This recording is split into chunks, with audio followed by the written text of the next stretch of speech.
ধর্মের এই ধর্মের আইন শৃঙ্খলা বাহিনী কিন্তু উলামায়ে কেরাম। যদি ভিতর থেকে কোনো শত্রুতা হয়, বাইরের থেকে কোনো শত্রুতা হয়, তাহলে উলামায়ে কেরামরা আমাদেরকে সতর্ক করে দেন। উলামায়ে কেরামরা বলে, ওই যে দেখো, ওইটা কিন্তু তোমাদের শত্রু, ওই যে দেখো, এটা কিন্তু ইসলামের শত্রু, ওর কাছে যাওয়া যাবে না, ওর কথা শোনা যাবে না, ও তোমার ঈমানকে কেড়ে নিবে, ও তোমার ঈমানকে নষ্ট করে দিবে। এইভাবে উলামায়ে কেরামরা আমাদেরকে দেখায় দেয়। তো যারা উলামায়ে কেরামের এই দেখানো পথটাকে চিনবে, যারা এই পথের উপর চলবে, ওরা তখন ওই শত্রুর থেকে বেঁচে থাকতে পারবে। ওরা তখন দুনিয়ার শয়তান আর ভণ্ড থেকে বাঁচিয়া আল্লাহর জান্নাতের দিকে যাইতে পারবে, ঠিক কিনা? আর যারা উলামায়ে কেরামের কাছে আসলো না, যারা আইন শৃঙ্খলা বাহিনীর কাছে আসলো না, যারা রাস্তা দেখানোয়ালার কাছে আসলো না, ওরা কিন্তু রাস্তা ভুল করে কানা ঘুলা খেয়ে জাহান্নামের গর্তে পড়ে যাবে, ঠিক কিনা? মুসলমান, এই জন্য আমি একটা উদাহরণ দিয়ে থাকি। যেমন কোন ব্যক্তি কোন রাস্তা দিয়ে যদি চলতে চায়, মনে করেন আপনি চট্টগ্রাম যাবেন, কিন্তু চট্টগ্রাম কেমনে যেতে হয়, কোন রাস্তা দিয়ে যেতে হয়, কোন গাড়িতে উঠতে হয়, কোন গাড়ি থেকে নামতে হয় আপনি জানেন না। আপনি যদি একা একা এমনিতেই যাওয়া শুরু করেন, তো আপনি দালালের খপ্পরে অথবা বাটপারের খপ্পরে পড়বেন, কি পড়বেন না? কথা কয় না কেন? বাটপারের খপ্পরে কিন্তু আপনি পড়ে যাবেন। কিন্তু আপনার সাথে যদি একজন রাস্তা দেখানেওয়ালা থাকে, তাহলে সে আপনাকে প্রোটেকশন দিয়ে দিয়ে চট্টগ্রামে পৌঁছে দিবে, ঠিক কিনা? ও মুসলমান, ঠিক একইভাবে এই জামানার হক্কানি উলামায়ে কেরামগণ এরকম। আল্লাহর নবী সাল্লাল্লাহু আলাইহি ওয়াসাল্লাম বলেছেন, ইন্না বানি ইসরাঈলা তাফাররাকাত আলা 72 মিল্লাতান। ও আমার উম্মতেরা শোনো, শেষ জামানা বড় কঠিন জামানা। শেষ জামানা বড় কঠিন, শেষ জামানা বড় কঠিন।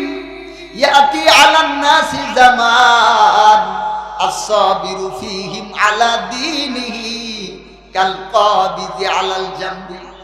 আল্লাহর নবী, দয়ার নবী, মায়ার নবী আমাদেরকে ডেকে ডেকে বলে গিয়েছেন, 1450 বছর আগে আমাদেরকে হুঁশিয়ার করে গেছেন, ও আমার উম্মতেরা, যদি বাঁচতে চাও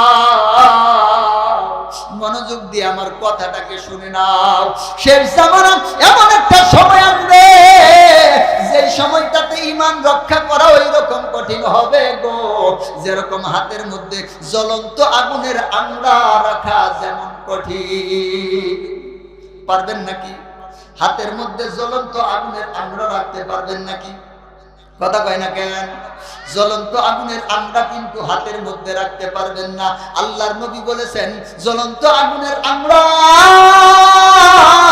হাতের মধ্যে রাখা যেমন কঠিন রে, শেষ জামানায় ঈমান রক্ষা করা ওই রকম কঠিন হয়ে যাবে। বলেন নাউযুবিল্লাহ। মুসলমান, শুধু তাই নয়, আল্লাহর নবী বলেছেন, শেষ জামানার দিকে এমন অবস্থা হয়ে যাবে গো, যে সময় বনি ইসরাইলরা ছিল 72 দলে বিভক্ত, আর আমার উম্মতেরা 73 দলে ভাগ হয়ে যাবে। কে আসল দল, কে নকল দল, এইটা চিনার দরকার আছে না নাই? ও মুসলমান, শুধু তাই না, আল্লাহর নবী বলেছেন, এই 73 দলের মধ্যে 72টাই জাহান্নামী, একটা মাত্র জান্নাতি। এবার জান্নাতি কারা, জাহান্নামী কারা, পরিচয় কি? যারা জানে না ওরা কেমনে বুঝবে? তো বুঝার দরকার আছে না নাই? জানার দরকার আছে না নাই? চিনার দরকার আছে না নাই? এখন যদি চিনতে চাই, নিজে নিজে কি চিনা সম্ভব নাকি? যারা চিনে তাদের কাছ থেকে চিনে নিতে হবে, ঠিক কিনা?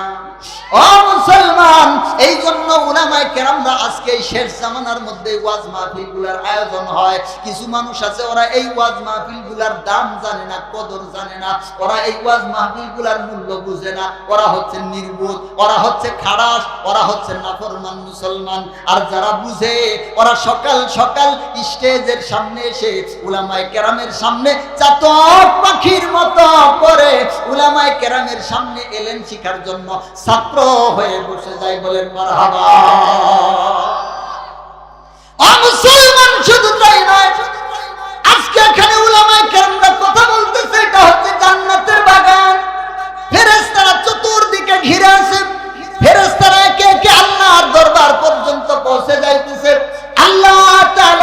খবর দিতেছে আল্লাহ, ওই যে অমুক এলাকার অমুক জায়গার মধ্যে আপনার বান্দারা আপনার গুণগান একদল বলতেছে আর একদল শুনতেছে, ওরা সুবহানাল্লাহ আলহামদুলিল্লাহ কয়, আপনার গুণগান গায়, আপনার প্রশংসা করে, বলেন সুবহানাল্লাহ। আল্লাহ তাআলা ডাক দিয়ে বলেন, ফেরেশতার দল, তোরাই তো না করেছিলি, তোরাই তো নিষেধ করেছিলি আল্লাহ গো, আমরাই তো আপনার প্রশংসা করতেছি, আপনি আবার কাদেরকে বানাইতে চান?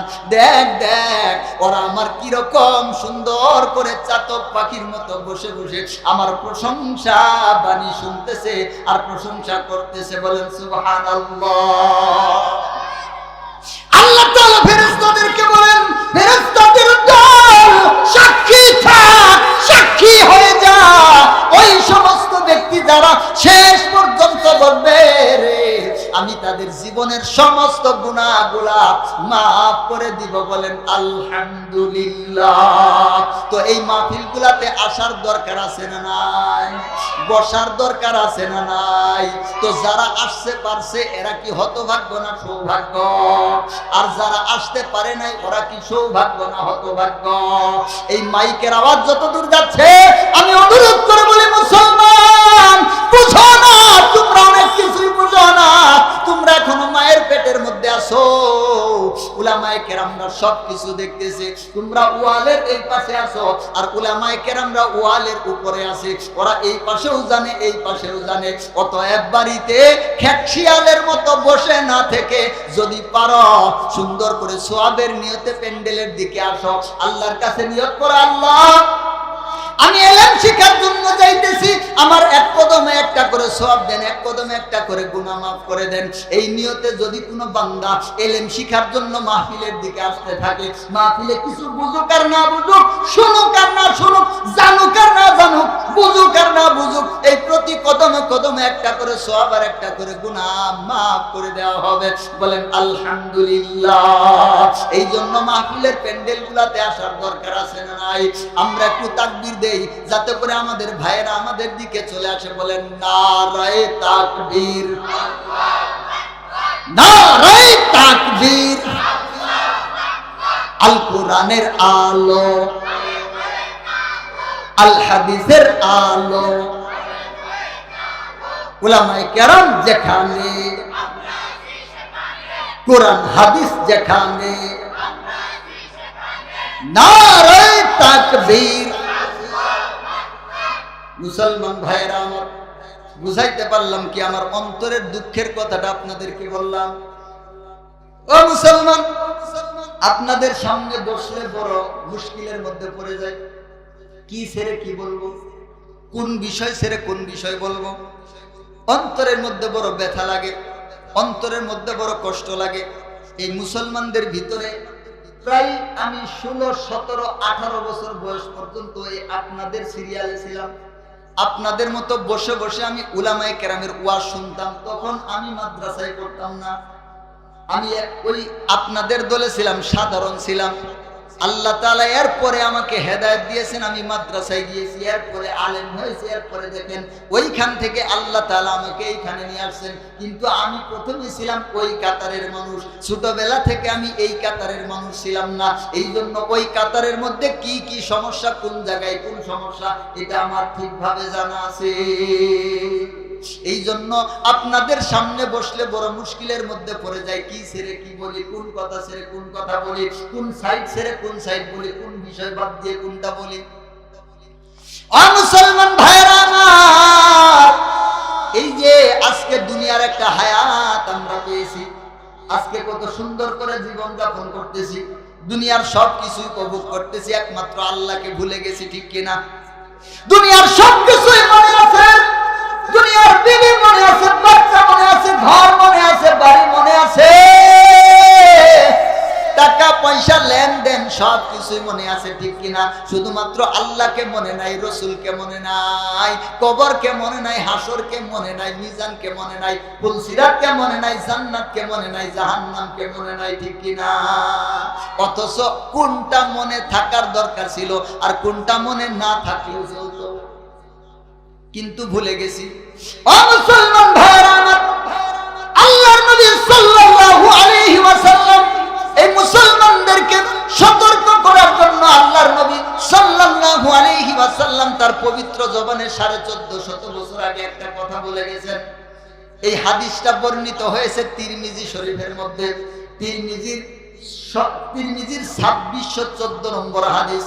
এই হাদিসের মধ্যে আল্লাহর নবী সাল্লাল্লাহু আলাইহি ওয়াসাল্লাম বলেছেন, ও আমার উম্মতেরা মনোযোগ দিয়ে শোনো, এই যে একটা সুন্দর সুন্দর একটা দুনিয়া আল্লাহ তাআলা তোমাদেরকে একটা সুন্দর জীবন দান করেছেন, এই জীবনটা একদিন না একদিন ফুরিয়ে যাবে, একদিন না একদিন শেষ হয়ে যাবে। এরপরে তোমরা চলে যাবে কার কাছে? আর একটু জোরে বলেন। আল্লাহর নাম বলতে শরম করে নাকি? আর একটু জোরে বলেন, জোরে বলেন আল্লাহ। আবার বলেন আল্লাহ। ও মুসলমান ভাইরা আমার, আল্লাহর কাছে যাবে না এরকম কোন মুসলমান আছে নাকি? আল্লাহর নবী সাল্লাল্লাহু আলাইহি ওয়াসাল্লাম বলেছেন, ও দুনিয়ার মানুষেরা শোনো, একদিন এই রঙের খেলা সব কিছু সাঙ্গ হয়ে যাবে। এই সুন্দর দুনিয়াটা একদিন ভেঙে চুরে খান খান হয়ে যাবে, কিয়ামত কায়েম হয়ে যাবে, দুনিয়ার সব কিছু শেষ হয়ে যাবে। ইসরাফিল আলাইহিস সালাম সিংহার মধ্যে ফুঁক দান করবেন, সব কিছু ধ্বংস হয়ে যাবে। ইসরাফিল আলাইহিস সালাম দ্বিতীয়বার আরেকটা সিংহায় ফুঁক দিবেন, দ্বিতীয়বার ওই সিংহাতে দ্বিতীয়বার আবার ফুঁক দিবেন। তখন আবার আস্তে আস্তে সব কিছু একত্রিত হয়ে যাবে। এখানে অনেক লম্বা কথা, আমি ওই দিকে যাইতেছি না, মূল কথাটা বোঝানোর চেষ্টা করতেছি। আল্লাহর নবী বলতেছেন, ও দুনিয়ার মানুষেরা, আজকে তোমরা যেমন গাফিল হয়ে আছো, মনে হয় তোমাদের আখিরাত নিয়ে কোনো চিন্তাই নাই, আখিরাত নিয়ে কোনো ভাবনাই নাই, ঠিক কিনা?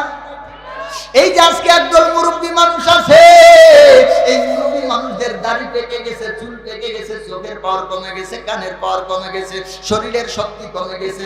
এরপরেও একদল মানুষ চার দোকানে বসে চায়ের কাপ একটা নিয়ে হা করে উলঙ্গ টিভির দিকে তাকিয়ে থাকে, আছে না? এইরকম নির্লজ্জ বেহায়া আমার এলাকাতে আছে, আপনাদের এদিকে আছে নাকি? এরা কি কয়? এরা কি? এরা হচ্ছে নির্লজ্জ, বেহায়া, বেশরম। আল্লাহ তাআলা চিঠি দিছে, মাথার চুলগুলা পেকে গেছে। আল্লাহ তাআলা চিঠি দিছে, দাড়িগুলা পেকে গেছে, চোখের পাওয়ারটা কমে গেছে, কানের পাওয়ার কমে গেছে, এখন ওর শয়তানির পাওয়ার কমে নাই, ঠিক কিনা? ও মুসলমান ভাইরা আমার, এই জন্য আল্লাহর নবী সাল্লাল্লাহু আলাইহি ওয়াসাল্লাম বলতেছেন, ও দুনিয়ার মানুষেরা শোনো, আল্লাহর সামনে যেদিন উপস্থিত হইবা, আল্লাহ তাআলা হাসরের ময়দানে যেই দিন তোমাদেরকে দাঁড় করায় দিবে রে, দাঁড়ানোর জন্য নিজের একটা পা রাখার চাইতে বেশি জায়গা পাওয়া যাবে না। মানুষের হাত কাঁপতে থাকবে, পা কাঁপতে থাকবে, মানুষের পেরেশান, আসমানের দিকে তাকিয়ে থাকবে মানুষ। কেউ, সমস্ত মানুষগুলা উলঙ্গ থাকবে, কিন্তু কেউ কারো দিকে তাকানোর সাহস পাবে না।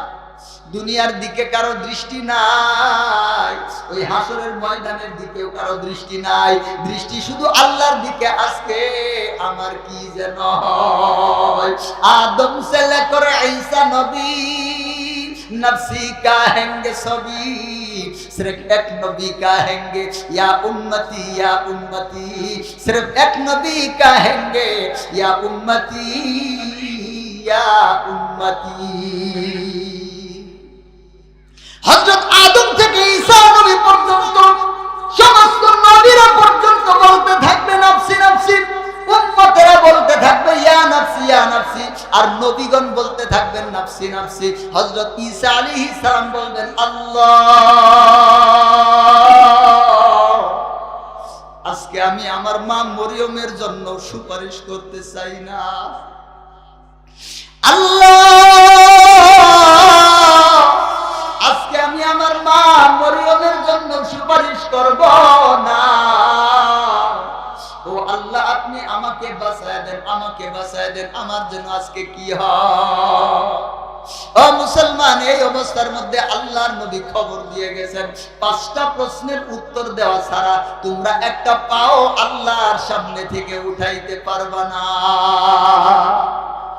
আল্লাহ তাআলা সেই দিন প্রত্যেকটা মানুষকে, পুরুষ হোক মহিলা হোক, পুরুষ হোক নারী হোক, প্রত্যেকটা মানুষকে আল্লাহ তাআলা কয়টা প্রশ্ন করবেন? আরেকটু জোরে বলেন, আরেকটু জোরে বলেন, আরেকটু জোরে বলেন।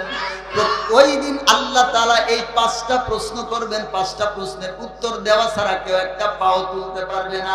আল্লাহ তাআলা 1 নম্বরে জিজ্ঞাসা করবেন, ও আদম সন্তান, আল্লাহর নবী এইভাবে হাদিসের মধ্যে বলে দিয়েছেন, লা তাজুলু কদামা ইবনি আদামা ইয়াউমাল কিয়ামাতি মিন ইনদি রাব্বিহি হাত্তা ইউসআলা আন খামসিন আন উমরিহি ফীমা আফনা। আল্লাহর নবী সাল্লাল্লাহু আলাইহি ওয়াসাল্লাম খবর দিয়েছেন, আল্লাহ তাআলা 5টা প্রশ্ন করবেন। এই 5টা প্রশ্নের জবাব দেওয়া ছাড়া এমন কোন বাপের বেটা নাই আল্লাহর সামনে থেকে একটা পা উঠাবে। হাসিনাও পারবে না, বুশও পারবে না, ফুশও পারবে না, কেউ সেদিন একটা পা উঠাইতে পারবে না। ওবামাও পারবে না, বাইডেনও পারবে না, কেউ পারবে না। সে মেম্বারও পারবে না, চেয়ারম্যানও পারবে না, রিক্সাওয়ালাও পারবে না, ভ্যান গাড়িওয়ালাও পারবে না। কয়টা প্রশ্নের উত্তর দেওয়া ছাড়া? এই 5টা প্রশ্নের উত্তর দেওয়া ছাড়া কেউ একটা পা উঠাইতে পারবে না। এই 5টা প্রশ্ন জানার দরকার আছে না না? ও মুসলমান, এখন থেকে প্রস্তুতি না থাকলে ওখানে গিয়ে কিন্তু কাজ হবে না। কারণ পরীক্ষার হলে যাওয়ার আগে প্রস্তুতি নিতে হয় নাকি গিয়ে প্রস্তুতি নিতে হয়? আগে প্রস্তুতি নিতে হয়। ও মুসলমান, আল্লাহর নবী বলেছেন 1 নম্বর প্রশ্ন আল্লাহ তাআলা করবেন আন উমরিহি, তোমার জীবন সম্পর্কে, ফীমা আফনাহু, তুমি তোমার জীবনটাকে কোন ভাবে ব্যয় করলা, জিন্দেগিটাকে কোন ভাবে ব্যয় করলা, জিন্দেগি কোন দৃষ্টিতে ব্যয় করলা, কার পথে ব্যয় করলা, কার সাথে সম্পর্ক করলা, কার সাথে সম্পর্ক কাটিয়া দিলা। বকৌলে দুশ্মনে পাইমা নে দুস্তি বাসি কাস্তি, বেবিকে আজকে বুড়ি দি বাবাকে পায়স্তি। বকৌলে দুশ্মনে পাইমা নে দুস্তি বাসি কাস্তি, বেবিকে আজকে বুড়ি দি বাবাকে পায়স্তি। তাই একজন ফার্সি কবি ডাক দিয়ে বলতেছেন, ও দুনিয়ার মানুষ, কার সাথে সম্পর্ক ছিন্ন করে কার সাথে সম্পর্ক লাগাইলা, দেখো একবার চিন্তা করে।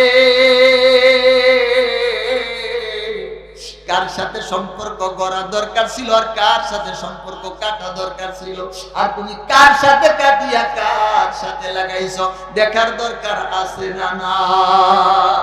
আল্লাহ সুবহানাহু ওয়া তাআলা এই দিনটা দিয়ে 1 নম্বর প্রশ্ন করবেন, এই যে একটা হায়াত তোকে দিয়েছিলাম, 30 বছর, 40 বছর, 50 বছর, 80 বছর, 100 বছর, 150 বছর, এই যে একটা হায়াত আমি তোমাকে দিয়েছিলাম, এই হায়াতটা কোন পথে ব্যয় করছো? জবাব দে। দেখলো আই কিস্তি बांधो अपने किस्ती देख लो, दोहराए दरिया के अंदर किस्ती ना डूब जाने दो। देख लो आए किस्ती बांधो अपने किस्ती देख लो, दोहराए दरिया के अंदर किस्ती ना डूब जाने दो। আরেকজন ফার্সি কবি বলেছেন, ও কিস্তিওয়ালা, ও নৌকাওয়ালা, ও 3.5 হাত নৌকাওয়ালা, ভালো করে দেখে নাও, ভালো করে বুঝে নাও, তোমার এই নৌকার মধ্যে কোনো ছিদ্র আছে নাকি? যদি নৌকার মধ্যে কোনো ছিদ্র থাকে রে, তাহলে ওই নৌকা দিয়ে কি দরিয়া পার হওয়া যায় নাকি? কথা কয় না কেন? নৌকার মধ্যে যদি ছিদ্র থাকে তো পানি উঠে কি উঠে না? আর একটু জোরে বলেন। আর যে নৌকার মধ্যে পানি উঠে ওই নৌকা দিয়ে কি দরিয়া পার হওয়া সম্ভব নাকি? আল্লাহর এই বান্দা ডাক দিয়ে বলতেছেন, ও দুনিয়ার মানুষেরা, আল্লাহর নবী যেইভাবে জীবন যাপন করছেন, আল্লাহর নবীর ঈমান তোমার ঈমান হবে, আল্লাহর নবীর আকীদা তোমার আকীদা হবে, আল্লাহর নবীর যেমন ঈমান ছিল তেমন তোমার হতে হবে, আল্লাহর নবীর আকীদা যেমন ছিল তেমন তোমার হতে হবে, আল্লাহর নবীর চলন ফেরন যেমন ছিল তোমার তেমন হতে হবে, আল্লাহর নবীর সুন্নাত যেরকম ছিল তো এইরকম তোমার হতে হবে। যদি ওই রকম হয় তো তোমার নৌকা ঠিক আছে, আর যদি ওই রকম না হয় তো তোমার নৌকার মধ্যে ছিদ্র আছে। ওই রকম যদি না হয় তাহলে তুমি এই হায়াতের দরিয়া পার হয়ে মহান মালিকের জান্নাতে যেতে পারবে না। বলেন নাউযুবিল্লাহ। মুসলমান ভাইয়েরা আমার, এই যে আল্লাহ তাআলা যতদিন পর্যন্ত একটা হায়াত দিলেন, তাহলে এই হায়াতের মধ্যে ও দুনিয়ার মানুষ 24 ঘন্টা সময় আল্লাহ তাআলা তোমাকে দিল রে। এই 24 ঘন্টা সময়ের মধ্যে আধা ঘন্টা সময় বের করে মালিককে সেজদা দিতে পারলি না। এইরকম নাফরমান আছে না নাই? এই যে আজকে যতগুলা মানুষ বসে এখানে, এমন মানুষ আছে যারা আজকে এশার নামাজটা পর্যন্ত পড়ে নাই, আছে না নাই? আজকে সারা দিনের 5 ওয়াক্তের 1 ওয়াক্ত নামাজও পড়ে নাই, এরকম মানুষ আছে না নাই? ও মুসলমান, ওর জিন্দেগির হিসাবটা কি সে দিতে পারবো নাকি? ও মুসলমান, এই কথাটাই আল্লাহর নবী বলে দিয়েছেন। ও দুনিয়ার মানুষ, চিন্তা করে দেখো, এই যে একটা হায়াত আল্লাহ তাআলা দিয়েছিলেন, এই পরিপূর্ণ হায়াত সম্পর্কে আল্লাহ তাআলা 1 নম্বরে প্রশ্ন করবেন, আন উমরিহি ফিমা আফনাহু। এই হায়াত সম্পর্কে আল্লাহ জিজ্ঞাসা করবেন, জবাব দে ও আদমের সন্তান, জবাব দে। আমার রিজিক খেয়ে, আমার হায়াতে জীবন যাপন করে, আমার দেওয়া নিয়ামত ভোগ করে, আমার সবকিছু গ্রহণ করে কোন পথে কিভাবে জীবনটা পরিচালনা করেছস, আমার কাছে জবাব দে। ও মুসলমান, আজকে যাদের জীবনে নামাজ নাই, যাদের জীবনে রোজা নাই, যাদের জীবনে হজ নাই, যাদের জীবনে যাকাত নাই, রমজান মাস আসলেই যাদের গ্যাস্ট্রিক ভাষণ দেয়, এইরকম একদল নাফরমান আছে না নাই? রমজান মাস হচ্ছে ওদের গ্যাস্ট্রিকের মাস, কথা কয় না কেন? 11 মাস কি খায় আর কি না খায়, একদম শুকরের মতো হুদলায়া খায়, কোনো বাস বিচার নাই। বিড়ি খায়, সিগারেট খায়, গাঞ্জা খায়, ইয়াবা খায়, বাবা খায়, কত কিছু খায়, খালি খায় আর খায়। রমজান মাস আসলেই শুধু গ্যাস। দেখবেন বিড়ি টানতেছে রমজান মাসে, আপনি জিজ্ঞেস করেন, ভাই রে মহিমান্বিত রমজান মাস চলতেছে, তুমি বিড়ি টানো? কই ভাই রে, আমি তো রোজা রাখতে পারি না। কই কেন? কই গ্যাস্ট্রিক। কি টিক? কথা কয় না কেন? কি টিক, কি টিক? গ্যাস্ট্রিক। আবার দেখেন কি টানতেছে, হাই রে, এই বিড়ির ধোঁয়া তোরে জাহান্নামের ধোঁয়া দিয়ে একত্রিত করে দিবে, বলেন নাউজুবিল্লাহ। মুসলমান ভাইরা আমার, আল্লাহ তাআলা 1 নম্বরে জিজ্ঞাসা করবেন, তোকে একটা হায়াত আমি দিয়েছিলাম, এই হায়াতটাকে কিভাবে কোন পথে ব্যয় করছস, কয় ওয়াক্ত নামাজ পড়ছস, কয় ওয়াক্ত নামাজ ছাড়ছস, কতক্ষণ আমার ইবাদত করছস, কতক্ষণ আমার নাফরমানি করছস। আল্লাহ যদি জিজ্ঞাসা করে, মুসলমান জবাব দেওয়া কি সম্ভব হবে নাকি? ও মুসলমান, ওই দিন তো জিজ্ঞাসা ঠিকই হবে। এর আগে আজকে তুমি রাত্রিবেলা যখন মাহফিল শুনে বাড়িতে গিয়ে উপস্থিত হবা, ঘুমানোর আগে একা একা তোমার খাটের উপরে বসো, কেবলার দিক হয়ে সুন্দর করে খাটের উপরে বসে যাও। বসিয়া বসিয়া তুমি একটু চিন্তা করো, আল্লাহ তাআলা তো কিয়ামতের দিন আমাকে আমার জীবন সম্পর্কে জিজ্ঞাসা করবে। এই যে আমার বয়স 30, 40, 50, 60, 80, 90, 100, 150 যেইটুকু হয়েছে, এই আজকে আমি আমার জীবনের কোন বছর কোন সময় অন্ধকারে অথবা দিনের বেলা কি করেছি, আজকে কি সবকিছু মনে আছে নাকি? কিন্তু আল্লাহ যেদিন জিজ্ঞাসা করবে, সেই দিন জবাবটা কিভাবে দিব? আজকেই তুমি একটু চিন্তা করে দেখো, তোমার অন্তরে ভয় লেগে যাবে, ঠিক কিনা? মুসলমান মনোযোগ, মিজানের দাঁড়িপাল্লা দাঁড় করানো হবে। মিজানের দাঁড়িপাল্লার পাশে জিবরাইল আলাইহিস সালাম দাঁড়ায় যাবেন, ফেরেশতারা কাতারে কাতারে দাঁড়ায় যাবেন, যার ওজনটা কম এসে যাবে, ফেরেশতারা এই জায়গার মধ্যে শক্ত করে ধরবেন, এমন একটা ধাক্কা মারবে, সঙ্গে সঙ্গে মাথার মগজটা ওই জায়গার মধ্যে পড়ে যাবে, বলেন নাউজুবিল্লাহ। জিবরাইল আলাইহিস সালাম ঘোষণা করে দিবেন, ইন্না ফুলান ইবনে ফুলানিন কদ খাফাত মাওয়াজিনুহু ওয়া শাকিয়া শাকাআন লা ইয়াসআদু বা'দাহু আবাদা। তোমার বাপের নাম নিয়ে সেদিন ডাকা হবে। কি নাম নিয়ে? কথা কয় না কেন? কার নাম নিয়ে? কার নাম নিয়ে? যার যার বাপের নাম নিয়ে সেদিন ডাকা হবে, ইন্না ফুলান ইবনে ফুলানিন, নিশ্চয় উমুকের ছেলে উমুক, কদ খাফাত মাওয়াজিনুহু, তার আমল ওজন কম হয়ে গেছে, গুনার পাল্লা ভারী হয়ে গেছে, শাকিয়া শাকান, সে ব্যক্তি ধ্বংস হয়ে গেছে, বিফল হয়ে গেছে। লা ইয়াসআদু বাদাহু আবাদা, সে কোনদিন আর সফলতা পাবে না। বলেন নাউযুবিল্লাহ। এই কথা বলার সঙ্গে সঙ্গে ফেরেশতারা ধরে ফেলবে, কি করবে? কথা কয় না কেন? আল্লাহ তাআলা বলবেন খুযুহু ফাকুল্লুহু সুম্মাল জাহিমা সাল্লুহু। আল্লাহ তাআলা সঙ্গে সঙ্গে হুকুম দিবেন, ধর ধর নাফরমানকে, ধর একে জাহান্নামের আগুনের উপর টাঙ্গায়া দে।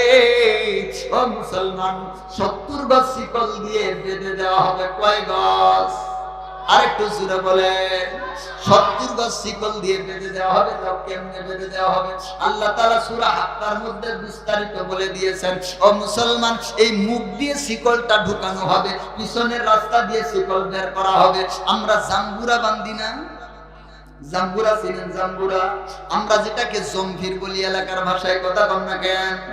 ও মুসলমান, যেটাকে আমরা জমভির বলি, এই জাম্বুরার মতো করে বান্ধা হবে। এই পাশ দিয়ে শিকল ঢুকিয়ে ওই পাশ দিয়ে বের করা হবে। মুখ দিয়ে শিকল ঢুকিয়ে পিছনের রাস্তা দিয়ে বের করে এইভাবে ধরা হবে।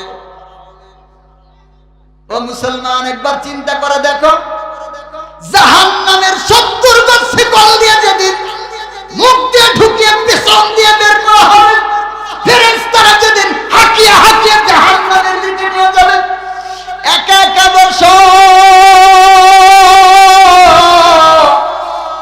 একা একা বসো, একা একা বিছানার উপর বসিয়ে একটু চিন্তা যদি তুমি করো, সেই দিন কি অবস্থা আমার হবে? কে আমাকে বাঁচাবে? ও মুসলমান, দুনিয়ার স্বাদ কিন্তু নষ্ট হয়ে যাবে, ঠিক কিনা? আল্লাহ তাআলা কোরআনের মধ্যে সবকিছু বলে দিয়েছেন, কিন্তু আমরা কোরআনটাকেই তো ছেড়ে দিছি। কথা কয় না কেন? আল্লাহ তাআলা কোরআনের মধ্যে সবকিছু বলে দিয়েছেন, আমরা কোরআনকেই ছেড়ে দিয়েছি। একটা মাসআলা শুনেন, মনোযোগ দিয়ে শুনেন।